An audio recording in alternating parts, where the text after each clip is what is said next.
no one group, no one government or party can do all of this alone.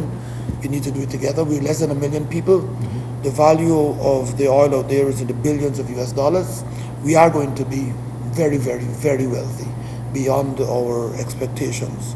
And I believe that a bipartisan and national approach has to be found. Many have said Guyana's development could accelerate to the point of it becoming like Dubai or Qatar or other oil-rich nations. Raphael Trotman believes Guyana could become any of those, but for that to happen, the two sides of the political divide must come together. We may bark at each other, we may fight each other from time to time, but I believe that on both sides of the aisle there are patriots, and we will settle down and get it right. And there are naysayers who said, oh, they're going to destroy each other. We're aware of mutually destroyed,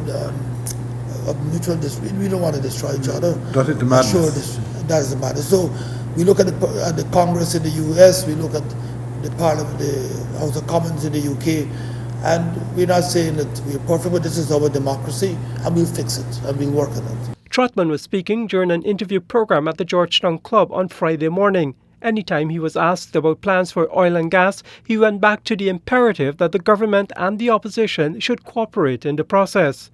We should be able to work out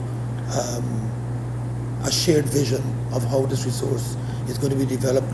How will the money be spent? It shouldn't be spent based on one government's or one person's beliefs. We have to ensure that there's equitable benefit sharing. There are 10 regions of Guyana.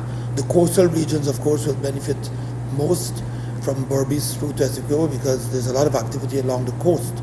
But hinterland regions, Linden and Region 8, Mahdia and Lethem and Rupununi, they need to know that they can equally share.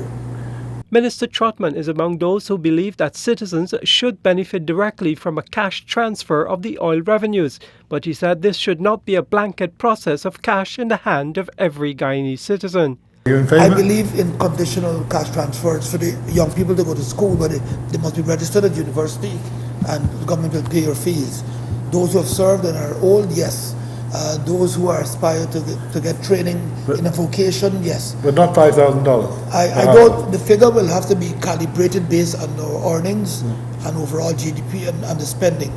But all I believe we will need to do is expand the already existing net for the transfer, but it must be based on some conditionalities. You just can't receive a check simply because you have an ID card or a passport to say you are Guyanese. Trotman was once in charge of the petroleum sector, and foreseeing what that portfolio could do to him, he walked away.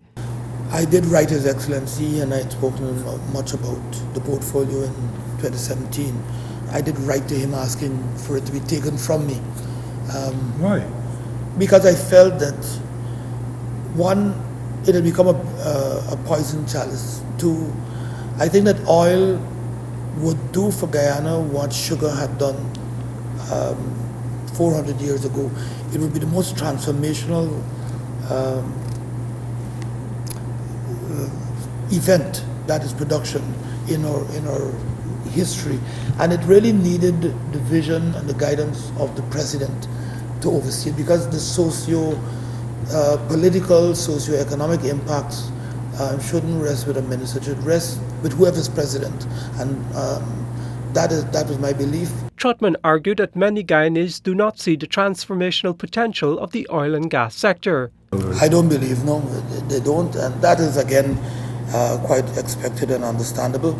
And I think given the fact that the oil is 123 miles offshore, where the average Guyanese still is unable to see and to grasp the fact that there's this oil out there, it's almost like an intangible that we are still coming to terms with. It's out there. It's out there.